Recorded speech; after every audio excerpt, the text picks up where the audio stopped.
नमस्कार साथियों, कैसे हैं आप लोग? आशा करता हूँ आप सभी बहुत अच्छे हों। साथियों, इस समय थोड़ा बहुत ही अपने आप पे संयम रखने का है, सतर्क रहने का है। साथियों, आज कोरोना पूरे भारत ही नहीं, पूरे विश्व को अपने मुट्ठी में बंद कर लिया है। मानो जिंदगी रुक गई है। लेकिन कहते हैं ना कि हर चीज के दो पहलू होते हैं। एक तरफ इस कोरोना ने बहुत नुकसान तो किया ही किया है, लेकिन दूसरी तरफ कोरोना ने स्वयं को जानने का मौका दिया है। अक्सर हम लोग दूसरों के बारे में पूछते रहते हैं, दूसरों के बारे में जानने का प्रयास करते हैं, लेकिन स्वयं के बारे में जानने का प्रयास हम नहीं करते। साथियों, ये वक्त है अपने आप को जानने का कि हम कहाँ हैं और हमें कहाँ जाना है और कब जाएंगे और उसके लिए क्या करना होगा। फिर से सुनिएगा साथियों, ये वक्त है स्वयं से पूछने का कि हम इस धरती पे किस लिए आए थे और अभी क्या कर और हमें करना क्या है और वो सफलता कब मिलेगी और उस सफलता को प्राप्त करने के लिए हम क्या कर रहे हैं और कैसे उस सफलता को प्राप्त कर लेंगे। दोस्तों, ये समय है अपनी शक्तियों को केंद्रित करके अपने दृढ़ इच्छा से एक लक्ष्य की प्राप्ति में लग जाने की। साथियों, आज मैं ज्यादा नहीं बोलूंगा, मैं इतना ही आपसे प्रार्थना करता हूं कि हम लोगों ने इस कोरोना काल में रामायण बहुत अच्छे तरीके से देखा है। एक रिकॉर्ड बना कि अब तक, जब से रामायण बना था तब से अब तक केवल इस कोरोना काल में रामायण को देखने वाले रिकॉर्ड तोड़ के देखे, सारा रिकॉर्ड टूट गया। पूरा भारत रामायण को देखा, इवन दूसरे धर्म जाति के लोगों ने भी इसको देखा, क्योंकि रामायण केवल हिंदुओं के लिए नहीं, राम के जीवन पे आधारित है। कैसे हम धर्म को अपनाएंगे, कैसे हम आदर्श स्थापित करने के लिए अपने जीवन को चरित्र के कसौटी पे कसते हुए जिएंगे।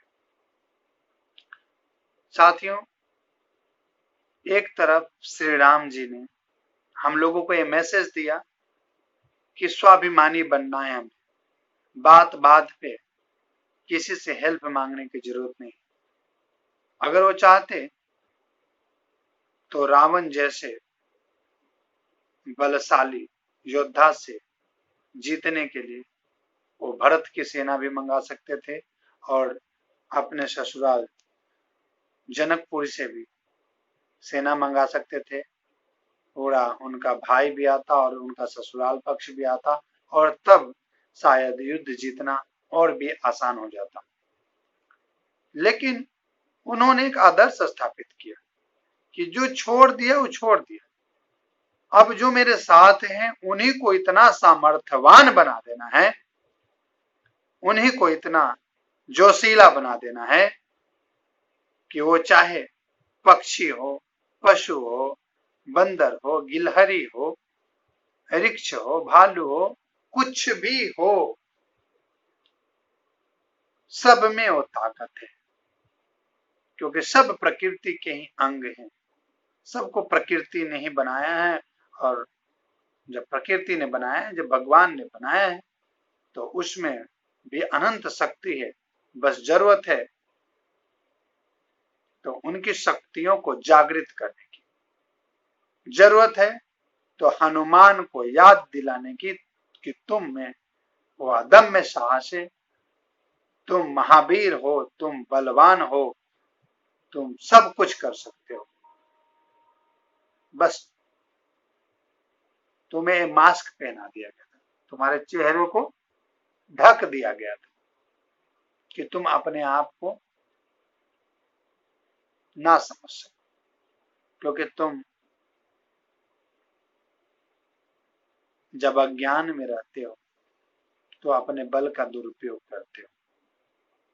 तो अब वक्त है, अब आप अज्ञानी नहीं, कोरोना ने आपके सारे मोह माया और ज्ञान के दरवाजा खोल दिया है। अब अपनी शक्तियों को सही डायरेक्शन में लगाने की जरूरत है, और जिस प्रकार श्री राम ने जो भी उनके पास था उन सब को सक्षम बनाते हुए, उन सब को एक्टिव करते हुए अपने युद्ध को जीत, क्योंकि ये युद्ध केवल उनका युद्ध नहीं था।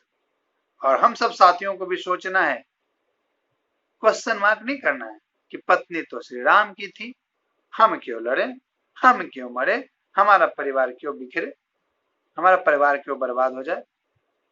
ये बात राष्ट्र की है, ये बात समाज की है, ये बात पूरे राज्य की है। आपका जीवन केवल आपका जीवन नहीं है। अगर अपने जीवन को केवल अपने जीवन के लिए जीते हैं, अपने परिवार के जीवन के लिए जीते हैं, तो आप इस जीवन का समुचित उपयोग नहीं कर पाएंगे मेरे साथियों। तो मेरा यही निवेदन है कि आप श्री हनुमान जी का फॉलो करिए और केवल यशमैन बनिए। जो भी आपके आदर्श हैं, जो भी आपके गुरु हैं, उनकी बातों को फॉलो करते हुए अपना दिमाग मत लगाइए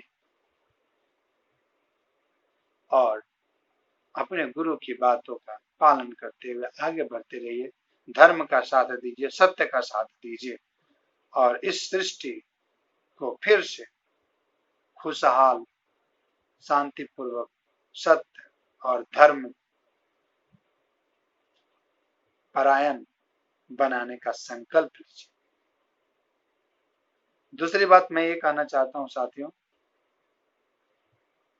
कि अगर आप सोच रहे होंगे कि अब तो बहुत देर हो गया, मैंने तो बहुत पाप कर लिया, अब मैं सब पापों का खुलासा नहीं करूंगा, बस इतने बोलूंगा कि हम में से बहुत लोग सोचते हैं कि हमने तो बहुत पाप कर लिया। किसी ने चोरी की, किसी ने डकैती की, किसी ने मर्डर किया, किसी ने और बहुत प्रकार के मानसिक, शारीरिक और वैचारिक रूप से पाप की। जो बोलते हैं ना, मन से भी पाप होता है, शरीर से भी पाप होता है और विचार से भी पाप होता है।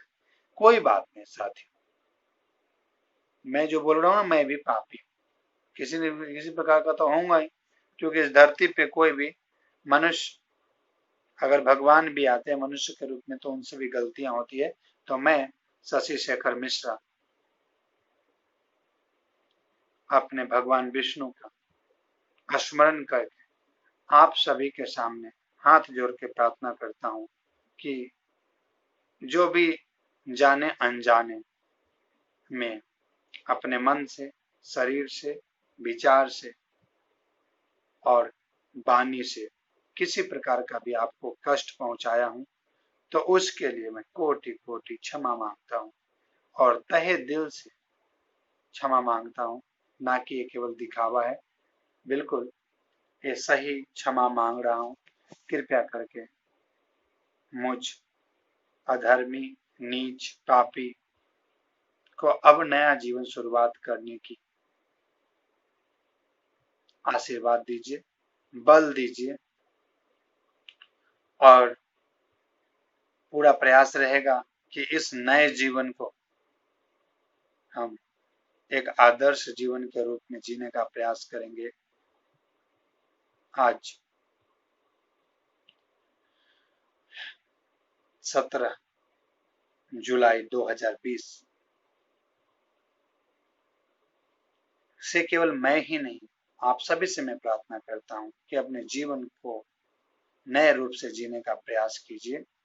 दोस्तों, याद कीजिए, हम लोगों ने रामायण देखा है, रावण, कुंभकर्ण, मेघनाद, महाभारत में दुर्योधन, और भी द्वापर युग में कंस, फिर आगे महिषासुर, और कई राक्षसों ने कई प्रकार के पाप किए, नरसंहार किए और बहुत प्रकार के पाप किए।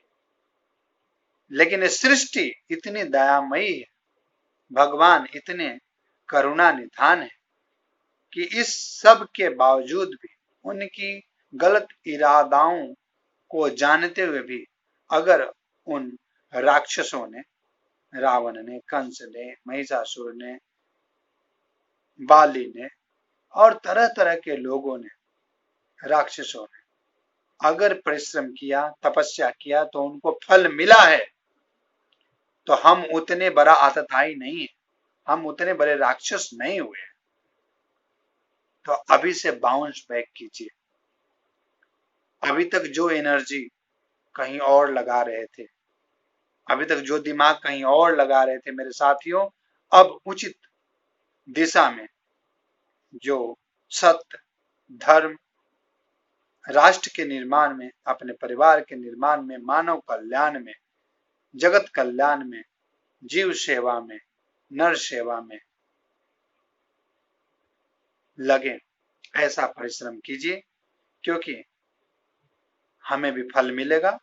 मैं पूरा गारंटी देता हूं, पूरा गारंटी देता हूं, 110%, 1000%, 10,000%। मेरा बात लिख लीजिए। अगर आप, हम लोग सब मिलके दिल से मेहनत करेंगे तो हमें सफलता जरूर मिलेगी, क्योंकि भगवान ने जब उन राक्षसों को दिया है तो हम तो छोटे नादान बालक हैं।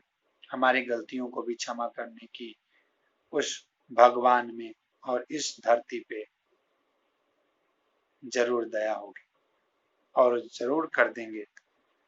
तो अपने समय को बर्बाद न करते हुए आज से ही नवीन जीवन की शुरुआत करें, नए जीवन की शुरुआत करें। और एक बार पुनः मैं शशि शेखर मिश्रा आप सभी से क्षमा मांगता हूं कि मन, कर्म, वाणी और वचन से, जो भी तन से जो भी मैंने गलत किया होगा, तो उसके लिए मुझे क्षमा करके एक नए जीवन शुरुआत करने का आशीर्वाद दें। और आप लोग भी मेरे वेल विशर हैं, दिल से कामना कीजिए कि इस राष्ट्र के काम आ सकूं, कुछ ऐसा कर सकूं, अपने माता पिता का नाम रोशन कर सकूं। और मेरे प्यारे साथियों, मेरे प्यारे संबंधियों, मेरे प्यारे दोस्तों, मेरे प्यारे रिश्तेदारों, मेरे प्यारे पड़ोसियों और पूरे भारत के और बिहार के राज्यवासियों, एक नया जीवन आप सब भी शुरुआत करिए। आपके साथ भी भगवान हैं, और जब हम सब लोग मिलकर एक नया जीवन शुरुआत करेंगे, अपने अतीत को भुलाकर हम ये सोचेंगे कि हम एक आदर्श व्यक्ति हैं, हमने कोई गलत काम नहीं किया है और अब कोई गलत काम होगा नहीं, जो हो गया वो हमारी भूल थी, वो गलती थी, और अब उस गलती का दोहराव नहीं करेंगे और एक नया जीवन की शुरुआत करेंगे। धन्यवाद। भगवान आपका साथ दे। जय हिंद, जय भारत।